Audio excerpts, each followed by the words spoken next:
Lo normal es que dediquemos tiempo a la política, a la ciencia y a los temas tendencia, no así a la espiritualidad. Pero en esfera global nos hemos preocupado por producir momentos de reflexión, de promoción de la fe y los valores cristianos a través de nuestro servicio y proyecto educativo.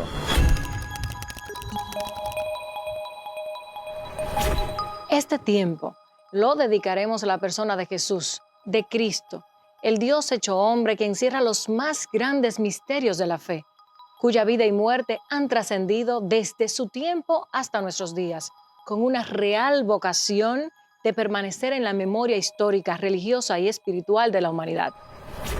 Yo siempre digo que en la iglesia hay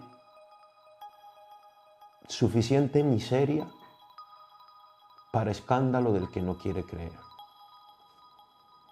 y suficiente santidad para estímulo del que quiere creer. Dios no ha tenido miedo de llamar a sus ministros de entre los pecadores. Y San Pablo lo dirá, este tesoro lo llevamos en vaso de barro para que se muestre que una fuerza extraordinaria viene de Dios, no viene de nosotros. Y Dios obra independientemente de la debilidad de sus ministros. Por eso siempre la Iglesia cuenta su miseria y proclama la santidad de Dios. El Cantar de los Cantares dice, morena pero hermosa. Los papas ya hablarán de ella diciendo santa y pecadora. Entonces, yo no puedo quejarme de que en un hospital encuentre enfermo. O sea, yo no puedo ir a la ciudad sanitaria de San Luis y quejarme de que esté llena de enfermos. ¿A dónde pretendía ir? Al Museo del Prado, qué sé yo, al circo de Soleil, no sé, no puedo ir no puedo extrañarme de que vaya a un hospital y lo encuentre lleno de enfermos.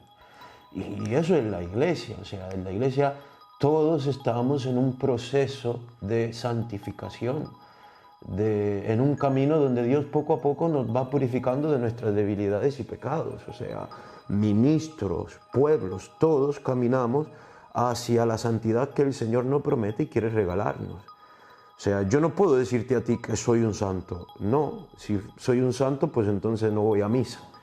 Celebro misa todos los días de mi vida porque la necesito, porque necesito esa santidad, esa vida espiritual, esa naturaleza divina que solo Dios por medio de los sacramentos puede regalarme. Pero la iglesia es precisamente eso, una sala de cuidados intensivos. Yo no he venido a llamar a los como dice el Evangelio, no he venido a llamar a justos, sino a pecadores. Entonces, poner énfasis, yo no estoy justificando la debilidad de los ministros ni los escándalos de la iglesia, ya cada uno habrá de dar cuenta ante Dios, ¿no? Pero soy consciente también de que muchas veces se pone el acento en las debilidades de nosotros los ministros por quitar esa voz moral, esa voz de peso que a la iglesia le viene no de la moral de sus ministros, sino de la santidad de Jesucristo mismo. O sea, yo cuando predico, no me predico a mí. A mí la moral que tenga me dará para hacer 2 misas. Yo hablo de la santidad de Cristo, hablo en nombre del Señor y de parte de Dios, no en función de mi yo personal, sino como mensajero de aquel que me eligió, me llamó y me envía. Para nosotros, el objetivo principal debería ser reflexionar sobre el nacimiento, la vida, el ministerio, la muerte y la resurrección del hombre más fascinante de todos los tiempos, por lo que pretendemos hurgar en todos sus misterios a través de la historia contada en la Santa Biblia, en los testimonios de los teólogos, hombres de fe de distintas religiones y también de quienes cuestionan la verdad de su existencia. El misterio de la concepción Fue la profecía, nacido de una virgen, y su cumplimiento dice, se halló que había concebido del Espíritu Santo. José no la conoció hasta que dio a luz a su hijo primogénito y le puso por nombre Jesús. Mateo 1, 18, 24, 25. El Antiguo Testamento se habría escrito durante más de 1000 años, que concluyeron en algún tiempo entre el año 450 a 250 a.C., por lo que transcurrirían por lo menos 250 años entre el tiempo del anuncio de las profecías y su cumplimiento. En el Nuevo Testamento se puede leer que Jesús procede del linaje real de David y se habla de su nacimiento en más de 300 ocasiones. De esas referencias, 61 son profecías que se cumplieron directamente en la persona de Jesús, y entre ellas 14 tienen que ver con su llegada a este mundo. En el libro del Génesis hay unas 6 referencias: nacido de una simiente, simiente de Abraham. También se habla del hijo de Isaac, hijo de Jacob, tribu de Judá.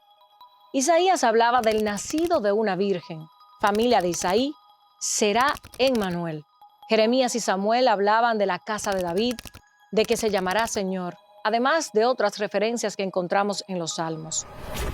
Jesucristo tuvo como familia la Sagrada Familia, un padre putativo, nutricio, que fue José, y la Virgen María, que fue su madre. Siempre hay una confusión en torno a que algunas citas bíblicas, sobre todo cuando se lee en español, dicen tu madre y tus hermanos te están buscando o ese tipo de cosas. Pero yo no diría que ignorancia, porque siempre que se dice la palabra ignorancia, la gente tiende a tomarlo como un irrespeto, una ofensa. Yo pienso que es desconocimiento y mala interpretación. Quienes conocen un poquito de la cultura hebrea saben que los parentescos dentro de los hebreos es diferente totalmente a nosotros. Los hebreos tienen básicamente padre y madre y hermanos. Dentro de lo que es hermano, ahí entran todas las otras demás relaciones, llámense primos, segundo, tercero, de primera línea, segunda línea y así sucesivamente.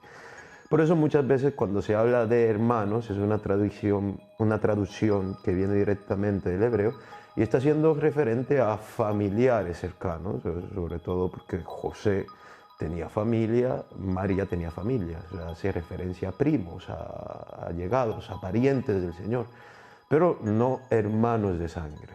La Virgen María, la Iglesia nos enseña así lo creemos, fue virgen antes, durante y después del parto. ¿Cree usted posible que esas 61 profecías se cumplieran? En La ciencia habla, pruebas científicas de la exactitud de las profecías y la Biblia, de Peter Stoner, se dice que según el cálculo de probabilidades, referente únicamente a 8 de esas profecías, las probabilidades de que un hombre haya vivido hasta el tiempo presente y cumplido solo 8 de estas profecías es de una entre 100,000 millones de millones. Pero Jesús las cumplió todas. Eso sí que es un misterio. En Cristo llega a su plenitud el cumplimiento de la ley y de todos los profetas. O sea, todas las profecías, todo lo que los profetas anunciaron, hayan su cumplimiento en Cristo. Eso lo sabemos porque la Iglesia en su magisterio, en su enseñar, lo enseña y así también se ha revelado en todas las Sagradas Escrituras la interpretación de los padres y la manifestación misma de Dios que ha caminado en medio de los hombres.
Para muchas personas, sobre el cumplimiento de la profecía puede que Mateo y Lucas incluyeran en sus evangelios la genealogía de Jesús con la intención de mostrar el cumplimiento de la profecía judía. ¿Podrían haberlo inventado para que coincidiera? Con decir que los rabinos judíos, que fueron los mismos que no aceptaron a Jesús como el Cristo que había de venir, no disputaron la procedencia de Jesús del linaje real de David, corrobora que los escritores de los evangelios no se inventaron algo con ese interés, porque aún los testimonios hostiles de los rabinos judíos concuerdan en ese punto. Su nacimiento virginal, declarado por Lucas y Mateo, ha sido muy controversial por tratarse de un Dios nacido hombre en el vientre de mujer, y porque nuestra concepción de la vida es impensable sin la fecundación a través de la unión entre un óvulo y un espermatozoide, incluso en los tiempos modernos que vivimos. Primero, ante todo, estamos delante de un dogma, ¿no? Una verdad de fe revelada, donde nos acercamos desde la fe. La Iglesia no niega la fe, no niega la razón. El Papa Juan Pablo II, en una encíclica muy interesante, Fides et Ratio, Fe y Razón, describe la fe y la razón como las alas de una misma paloma. Allí donde los límites de la razón pues se detienen, no alcanza, la fe es un ultra, ¿no? Que nos hace ir más allá de lo que la razón misma puede captar y entender. Los misterios de Dios son creídos desde el corazón, desde la fe, muchas veces antes que ser entendido. Científicamente, pues yo no creo que haya una fórmula, que haya una explicación satisfactoria que científicamente pueda demostrar cómo sucedió y cómo fue. Ahora bien, sabemos que Dios es el Dios de lo imposible. Sí tenemos analogía que a lo largo de la historia de la Iglesia, los padres de la Iglesia intentando explicar este misterio han hecho. Como San Agustín me llega a la mente ahora una, dice: así como los rayos del sol traspasan el cristal sin romperlo, así el Espíritu Santo penetró las entrañas de la Virgen María hasta fecundarle. Pero una explicación científica, tendrías que hacerle la pregunta a un científico. A lo mejor hay posibilidades. Otros creen que por la traducción del hebreo al español de la palabra virgen, que también puede significar joven doncella o joven soltera, Isaías en el año 750 a.C. fue malentendido por Mateo y Lucas, quienes nos habrían mostrado una profecía divina prematura sobre el embarazo de María antes de su boda. El sí de la Virgen María es un sí que le traerá sufrimientos. Por eso la Iglesia, por ejemplo, celebra, reflexiona sobre los 7 dolores de la Virgen Madre. María se encuentra de frente a la pregunta que tú me estás haciendo. Ella misma no sabe explicar lo que el misterio de Dios está haciendo en ella. Por eso las Sagradas Escrituras insisten siempre en que María conservaba muchas cosas en su corazón, porque no podía tenerle la mente. La mente no les sobrepasa la mente, el entendimiento mismo. Inclusive en el diálogo que tiene con el ángel, ella le hace la pregunta que tú me estás haciendo. ¿Cómo será eso? La misma pregunta que me estás haciendo a mí le hace María al ángel. Y yo te respondo como le respondió el ángel a María. Para Dios nada hay imposible. Claro, a María eso le traerá sufrimiento. María tendrá que vivir el cuestionamiento. Aunque los evangelios no nos hacen referencia a esto, será un sufrimiento. Y lo vemos cuando los evangelios hacen referencia a San José. San José necesita una revelación de lo alto que lo invite a coger el misterio. Y el ángel, cuando habla en sueño a José, le dice una cosa: mira, no temas en tomar a María, que lo que hay en ella es fruto del Espíritu. O sea, tú no lo entiendes, es una cosa rara, pero es obra de Dios. Así que no temas, levántate y toma consigo a ella y al niño. Entonces, sí, María sufrirá, habrá cuestionantes. José mismo nos dice en los evangelios que quería repudiarle en secreto. Y los evangelios, cuando dicen, por ejemplo, las expresiones: ¿no es este el hijo del carpintero? No es su padre sabemos quién es y de dónde viene. O sea, indirectamente los evangelistas hacen siempre referencia a ese pasado, a ese principio de la vida de Cristo que quedó dentro del murmullo del pueblo mismo. Aquel era un tiempo de familias numerosas. ¿Cómo era la familia de Jesús, la que defendía? Si hubiera tenido hermanos mayores, ¿María sería virgen? De haber descubierto su embarazo sin estar comprometida, ¿María habría conseguido un pretendiente que la cuidara? De haber descubierto un embarazo estando comprometida, ¿se le hubiera repudiado? El Evangelio no es misógeno, como tantas veces se piensa, o el Nuevo Testamento, como muchas veces, sobre todo con estas olas de feminismo y esto de dar a la mujer un realce, que es bueno y que bueno que sea así. No podemos interpretar todo lo sucedido, porque vamos a ver una cosa.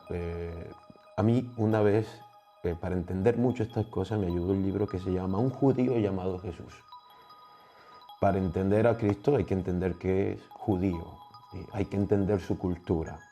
Y sabemos que Cristo vivió y se encarnó, se hizo como nosotros en medio de una cultura determinada. Y en esa cultura, pues las mujeres sabemos que todavía hoy día no tenían, digamos así, un puesto, un espacio privilegiado. Sin embargo, si uno lee bien los evangelios, vemos que Cristo, diferente a toda la cultura que le circunda, privilegia a las mujeres. Si vamos, por ejemplo, en toda su vida andaba con mujeres, le servían. Habla de María Magdalena, María la de Cleofás y otras mujeres, dice el Evangelio, que le seguían y servían con sus bienes. Cristo, la primera aparición que hace, la hace a la Magdalena. Hay un himno de la iglesia primitiva: dinos tú, María, ¿qué has visto en el camino? He visto la tumba de Cristo vacía. Y María Magdalena se convierte en la primera apóstol, la primera anunciadora de la resurrección de Jesucristo. Y María, su madre, estará en el cenáculo, estará al pie de la cruz. O sea que si uno lee bien los evangelios, vemos que no hay un desprecio hacia las mujeres que le circundan, todo lo contrario, o sea, le privilegia. María claramente contó con el apoyo de José. De haber estado casada antes de que Jesús naciera, la hostilidad de los testigos judíos tendría un punto a su favor. Pero en cambio, se menciona a Jesús en los escritos rabínicos como Jesús ben Pantera, una proximidad al vocablo partenos, la palabra griega para virgen, y de las fuentes cristianas, vino a ser el hijo de una virgen. Hay tanta gente que no acepta a Jesús como su Dios. Siempre que me hacen esa pregunta, yo pienso en mi vida espiritual y en mi experiencia propia de fe. Yo hay tantas veces en mi vida que he despreciado a Cristo. ¿Y por qué?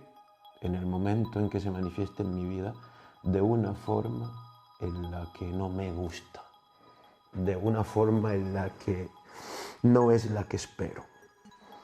Y eso que pasó a nuestros hermanos mayores en la fe es el combate espiritual que todo cristiano tiene: rechazar el reinado de Dios en nuestra vida cuando es diferente a nuestros deseos y a nuestra manera de pensar.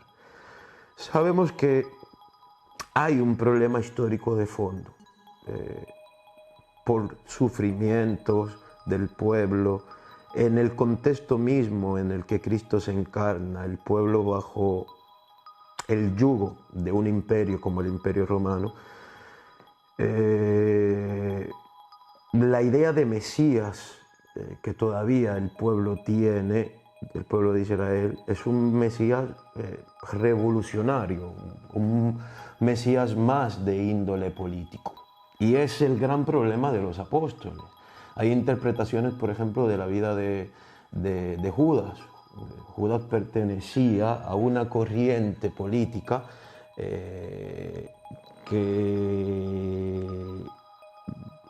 los celotes, que esperaban un Mesías político. Y hay quienes dicen que Judas, cuando entrega a Cristo, no lo hace por venderlo o por traicionarle, sabe que es Mesías, sabe que en él hay un poder, lo hace como para empujarlo a una revolución.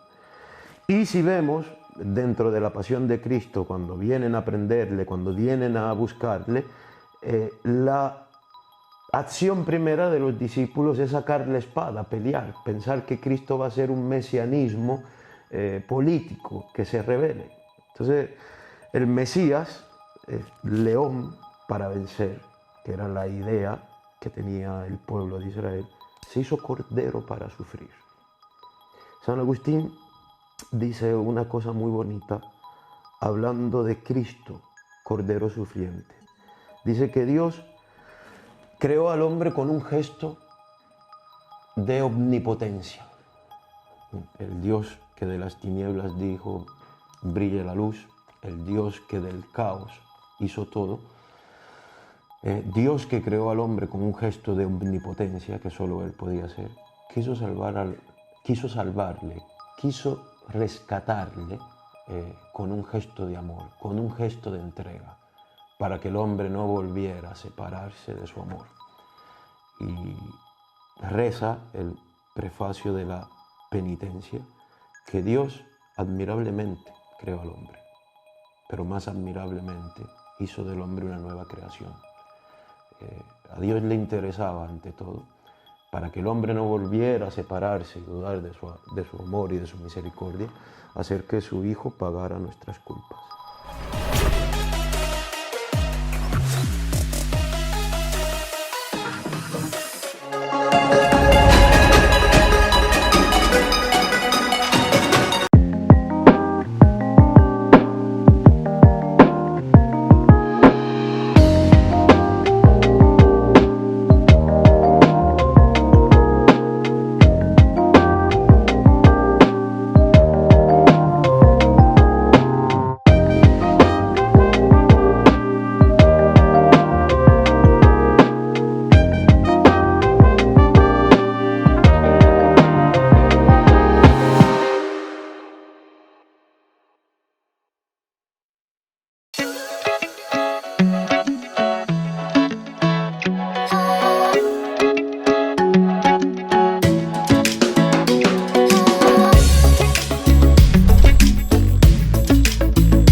Profeta y político, decía la profecía, profeta les levantaré de en medio de sus hermanos, como tú, y pondré mis palabras en su boca, y él les hablará todo lo que yo le mandaré. Deuteronomio 18:18. El cumplimiento. Y la gente decía, este es Jesús, el profeta de Nazaret de Galilea. Mateo 21:11. No hay duda de que es el profeta que esperábamos. Juan 6:14-15. Al llegar a los 30 años, Jesús comienza su vida pública y es bautizado por su primo Juan, el Bautista, en el río Jordán, el que le señaló como su sucesor, el que les reconoció y quiso darle su propia función, que era la de bautizar a aquellos que se convertían a la fe en Dios. Jesús, sin embargo, se negó y quiso que le dejara hacer lo que vino a hacer a este mundo. A los 30 años se estableció en Cafarnaún, donde comienza a predicar la llegada del reino de Dios. El nazareno era un predicador ambulante. Luego de llevar una vida austera y de renuncia a placeres terrenales, aumentó su popularidad y también el número de sus seguidores. Muchos de los que fueron destacándose y dejaron todo para seguirle durante su vida adulta, en la que recorrió numerosos lugares de Palestina, predicando con parábolas que se esparcían hasta los lugares más inusitados, que son las que se repiten hoy en todos los rincones del mundo. Eran estos los 12 hombres que conformaban el núcleo más cercano a Jesús. Entre sus seguidores, los más humildes y necesitados se identificaron con sus enseñanzas. Sin embargo, a pesar de que muchos lo admiraban, le acusaron por hipocresía moral, de creerse mejor que sus dioses y de lavarles el cerebro a sus fieles seguidores, a quienes decían les metía patrañas con los supuestos milagros. Quienes le calumniaron, le envidiaron y acusaron, veían en él una amenaza que haría temblar los cimientos de sus creencias y su falta de humildad en sus religiones. Aunque Jesús hablaba de la venida del reino de Dios y de un gobierno de amor y justicia, donde todos tendrían lugar, el anuncio de ese reino que no era de este mundo, sino el de los cielos, lo enfrentó con el poder político de la época y fue llevado ante el gobernador romano Poncio Pilatos por su alegada autoproclamación como el rey de los judíos y el Mesías. En ese momento el profeta cumplía una función política, siendo que ejercía un liderazgo de masas, con influencia sobre sus seguidores, realizaba alocuciones públicas mediante las que buscaba persuadir, convencer y adoctrinar mediante su mensaje. Estaba clara una función pública similar a la de la política y contrapuesta al orden de su época. El concepto político de Jesús quedó claro cuando enseñó: el Hijo del Hombre no vino para ser servido, sino para servir y para dar su vida en rescate por muchos. O cuando la profecía decía: pero yo he puesto mi rey sobre Sión, mi santo monte, Salmo 2:6. Hoy, entre otros episodios, cuando al mostrar su celo por Dios y su casa, Jesús entró en el templo de Dios y echó fuera a todos los que vendían y compraban, Mateo 21:12. Siendo el templo un lugar que albergaba a todo tipo de comerciantes, apostadores y mercaderes, a los que acusó de convertir la casa de su padre en cueva de ladrones.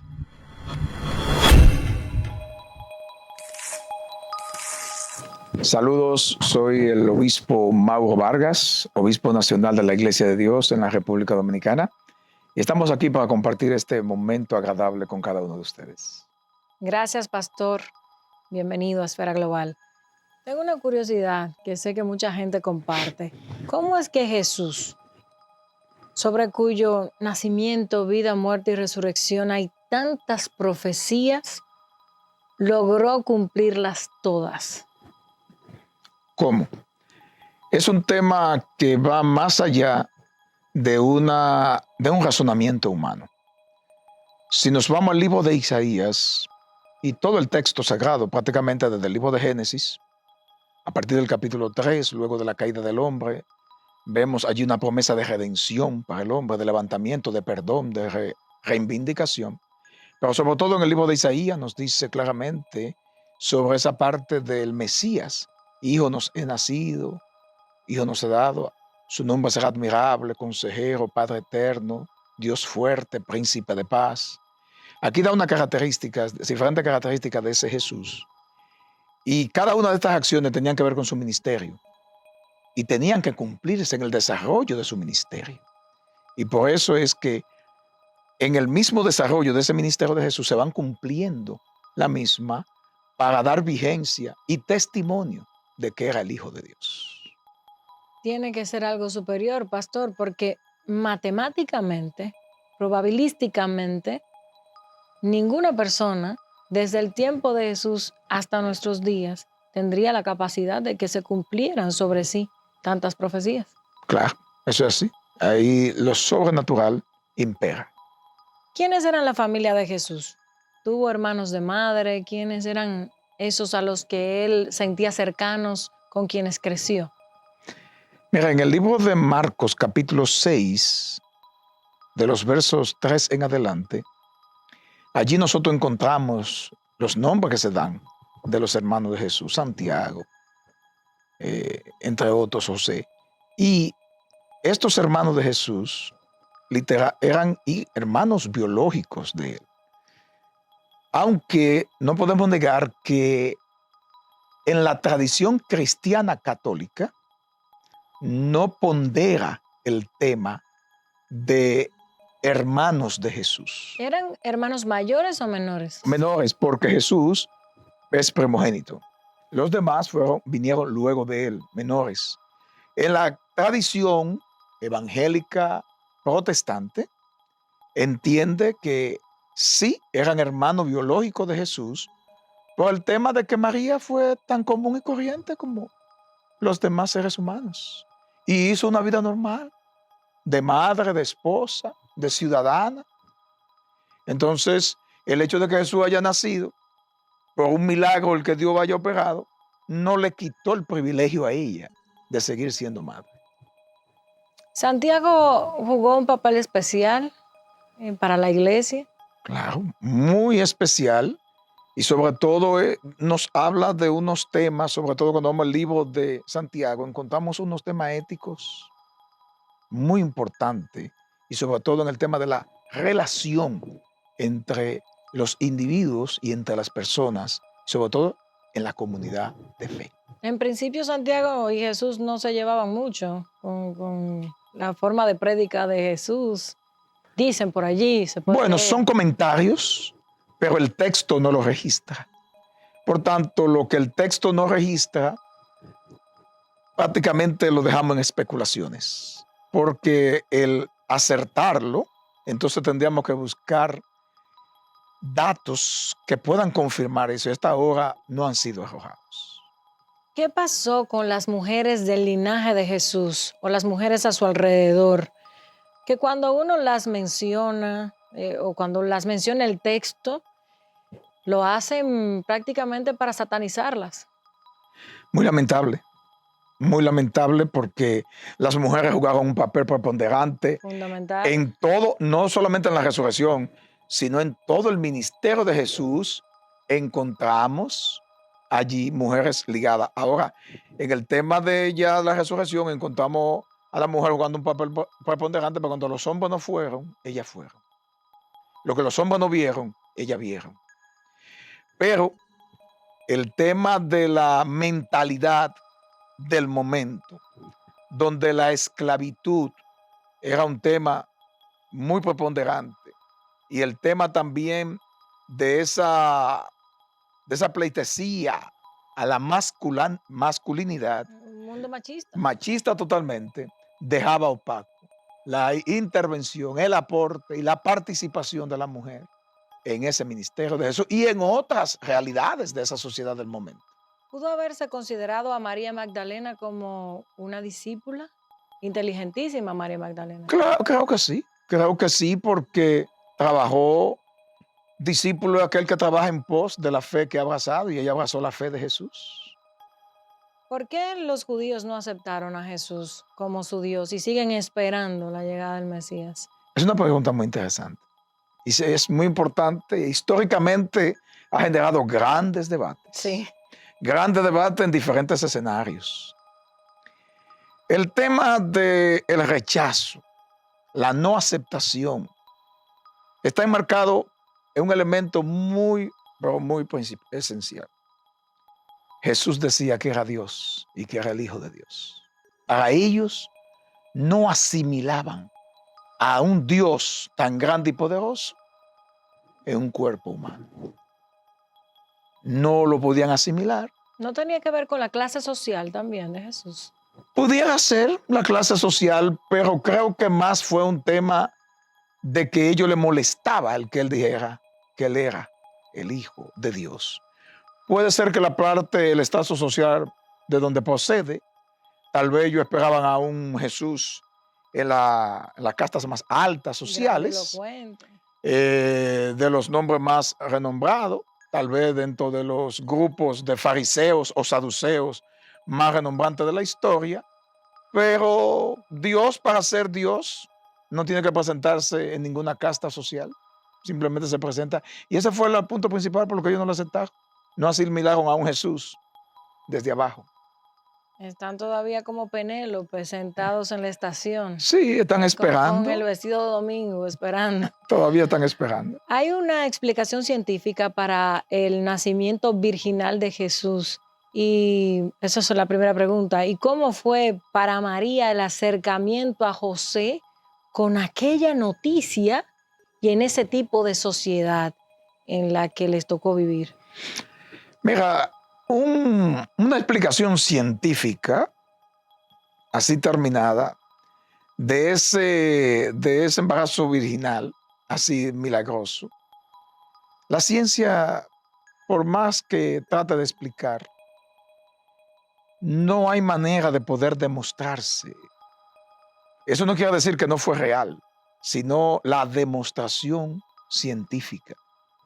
Porque siempre se ha hablado o se plantea que biológicamente un embarazo es producto de una relación sexual y de la unión de un espermatozoide, ¿no? Y un óvulo. Y un óvulo en la mujer. Entonces, ya ahí en ese sentido, si no se da dentro de esa parte que es la más conocida biológicamente, vienen muchas especulaciones. ¿Cómo lo ha sido? Por tanto, el tratar de comprenderlo, explicarlo, desde esa plataforma, científicamente es difícil. Es un tema de fe, es un tema de milagro.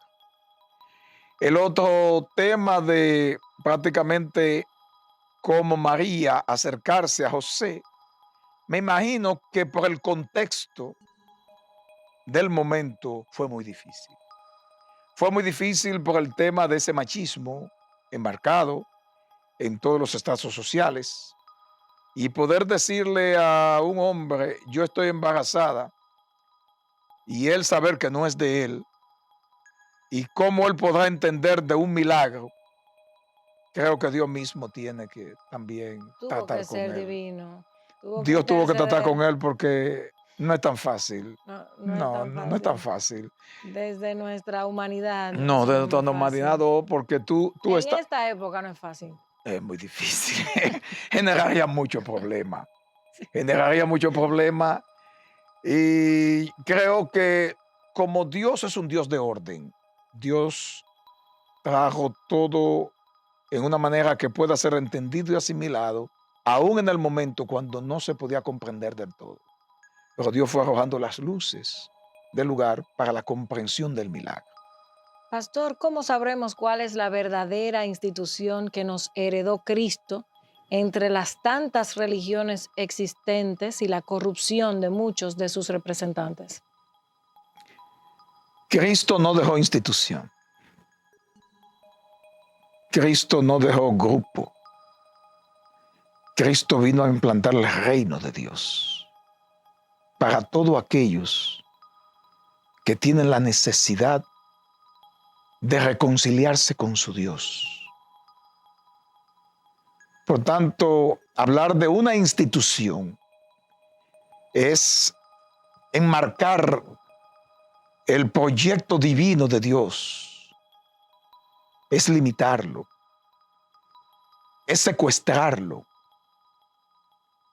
es privatizarlo hasta cierto punto. Partiendo de ello, ¿podría cualquier persona que se acoja a los mandamientos de Dios, independientemente de la congregación a la que pertenezca, alcanzar la salvación? Juan 3:16, Jesús dijo, muy claro, porque de tal manera amó Dios al mundo, que ha dado a su Hijo unigénito, para todo aquel que en Él cree, no se pierda, mas tenga vida eterna. Todo aquel, sin excepción de nadie. La religión o el grupo no determina tu salvación. Tu relación con Dios determina tu relación.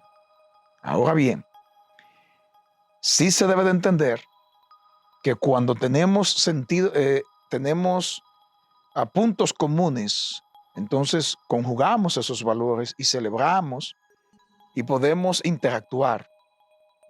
Te lo digo porque es contraproducente alguien que diga que tenga fe, que ha nacido de nuevo, que le sirve a Dios cuando está enmarcado en un grupo donde contradice todos los principios que él dice o ella dice tener. Por eso Entendido. sí es importante, no te voy a decir que el grupo es determinante, pero los grupos, los iguales, se buscan, se concentran. Pastor, con esta reflexión vamos a una breve pausa. Gracias. Continuamos.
Jesús, un misterio de carne y hueso. Continuamos esta interesante conversación con el obispo de la Iglesia de Dios, Mauro Vargas.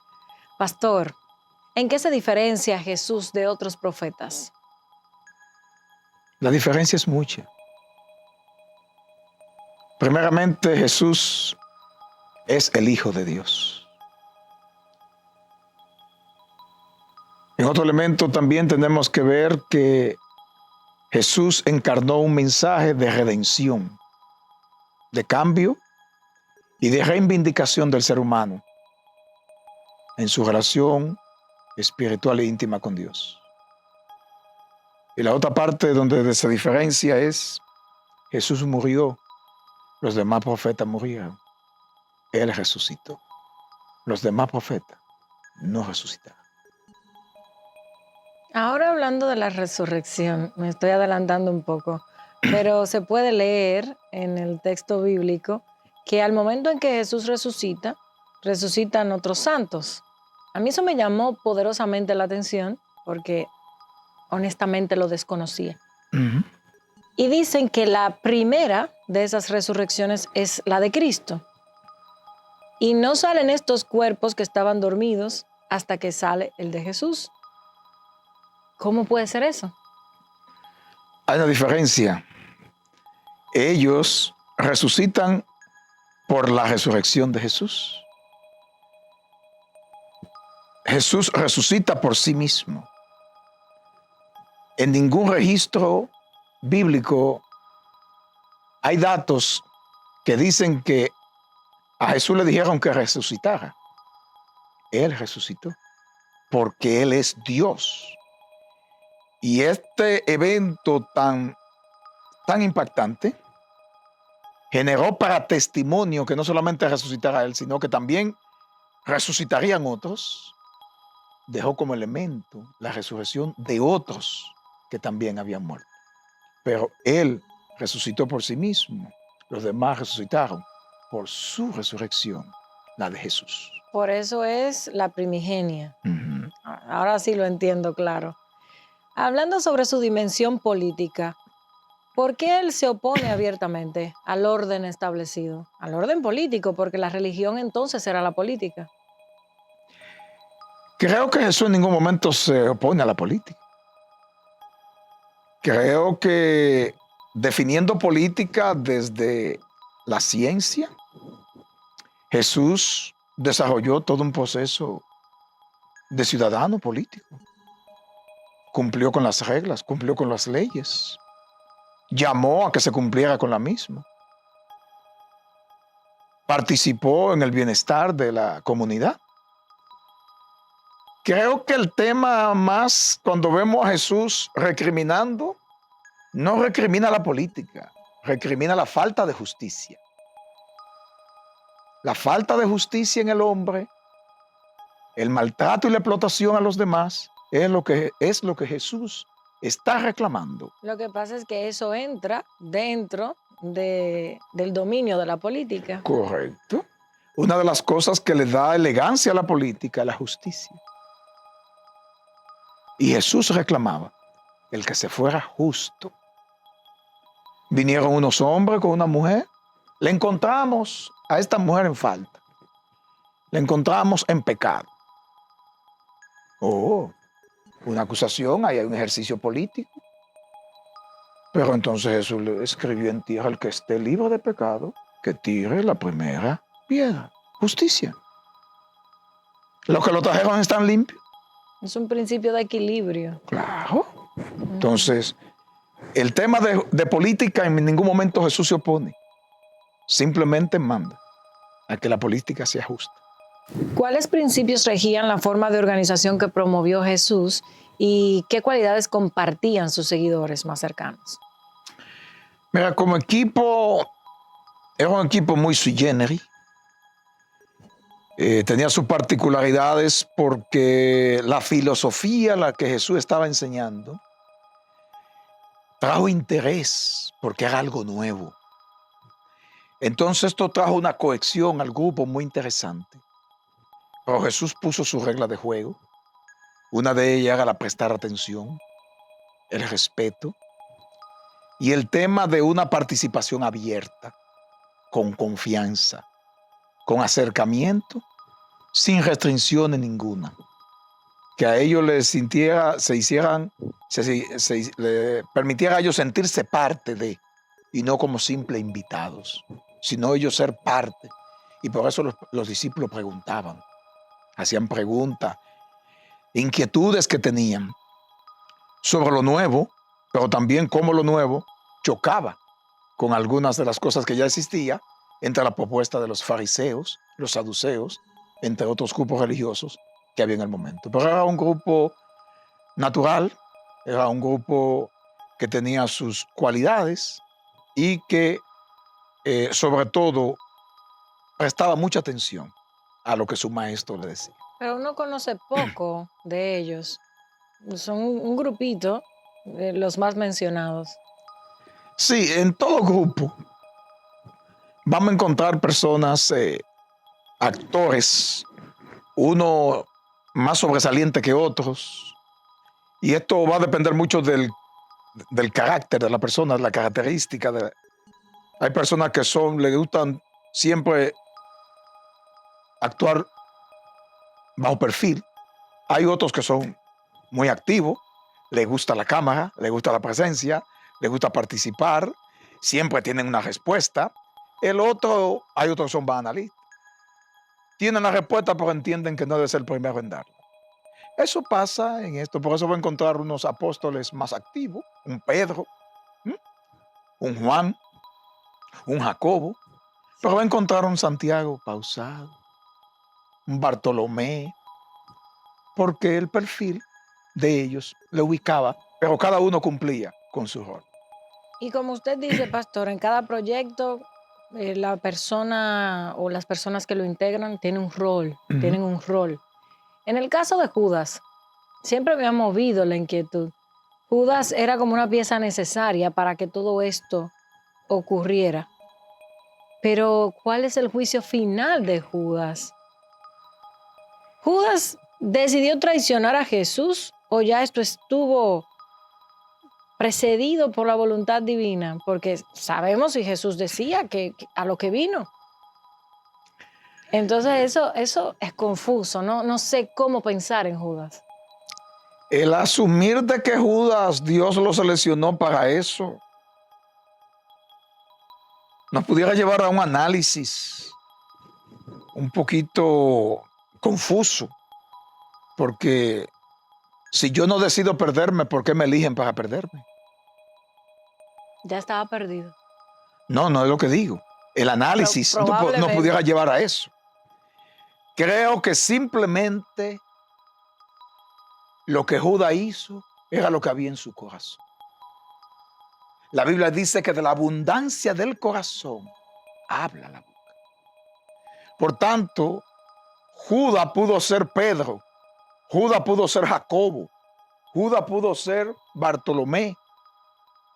Pudo haber sido uno de ellos en su actitud.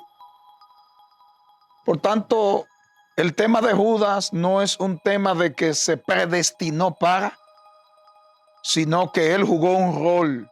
Era la pieza disponible en el momento. Por la actitud que asumida de él. El dispuesto. No porque Dios haya dicho, independientemente, eres tú. Entiendo. Basados en el principio del amor, ¿cómo hubiese asumido Jesús? Un Jesús en el siglo XXI. Todo este conflicto en Medio Oriente, el reciente conflicto bélico entre Rusia y Ucrania. Mira, creo que un Jesús en este tiempo hubiese llamado siempre a lo que fue característico de él en su ministerio de 3 años y medio. Diálogo, comprensión, justicia, igualdad. Creo que ese mensaje se necesita hoy bastante. Porque los seres humanos, teniendo el mismo derecho, nos estamos aniquilando nosotros mismos. Y creo que el tema del amor hace mucha falta. El amor se ha tornado un discurso, pero con poca praxis. Y es lo que hay que cambiar. Jesús hubiese estado en este momento y la realidad fuera otra. Finalmente, pastor, ¿es pecado tratar de razonar sobre Dios mediante la inteligencia que nos fue dada por Él para intentar comprenderlo? En ninguna manera. Dios nos ha dado la capacidad de la inteligencia, del raciocinio. Si fuera malo es el culpable. Porque Él nos creó y nos dio la capacidad. Por tanto, el preguntar, el razonar y el pensar no es pecado. La intención es la que nos puede hacer daño. Muchas gracias, pastor, por este momento de reflexión que esperamos cumpla su cometido. Gracias a ustedes por la invitación. Continuamos.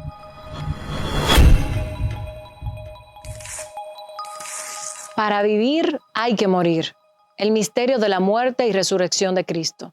Decía la profecía, porque no dejarás mi alma en el Seol, ni permitirás que tu santo vea corrupción. Salmo 16:10. El cumplimiento. Su alma no fue dejada en el Hades, ni su carne vio corrupción. Hechos 2:31. Los registros más antiguos de la existencia de crucifixión datan de la época de los asirios y persas, posteriormente implementado por el Imperio Romano. Para estos, la meta era matar a criminales, pero también mutilar y deshonrar el cuerpo del condenado porque el control del propio cuerpo era vital en las culturas antiguas. Pero esta condena era desconocida en la ley criminal judía que prescribía para los criminales y blasfemos ser apedreados y luego colgados en una horca como castigo adicional después de la muerte para exhibirlos como malditos de Dios, porque así era considerado el que moría colgado de un madero. Lo mismo significaba para los judíos la muerte en la cruz, considerada como la pena de muerte más vergonzosa y degradante, incluso ante los ojos del mundo pagano. Entonces crucificaron con él a dos ladrones, uno a la derecha y otro a la izquierda. Mateo 27:38. San Juan fue el único apóstol que acompañó a Jesús en sus últimas horas y al final de su evangelio cuenta lo que vio. Le dijo Jesús: yo soy la resurrección y la vida. El que cree en mí, aunque esté muerto, vivirá. Según las Escrituras revelan, hay al menos 7 resurrecciones, de las cuales la principal es la de Cristo. Pero junto con él y no antes que él, resucitó un grupo de santos de Jerusalén cuyos sepulcros se abrieron y cuyos cuerpos dormidos se levantaron, después de Jesús haberlo hecho, por lo que no resucitó solo. En contraste con Lázaro y otros que fueron resucitados, volvieron a morir y fueron sepultados nueva vez, Jesús nunca más volvió a morir. Ni romanos ni judíos pudieron presentar el cuerpo de Jesús o explicar sobre su paradero, pero se negaron a creer. En sentido contrario, la confianza de los cristianos en que su Dios resucitó al tercer día conforma la base central de la Iglesia. Creemos por fe, aunque aceptamos que la inteligencia a veces nos desafía. Es pecado usar la razón que nos regaló Dios para acercarnos a Él y amarlo en su misterio. Seguimos detrás de esta y otras respuestas.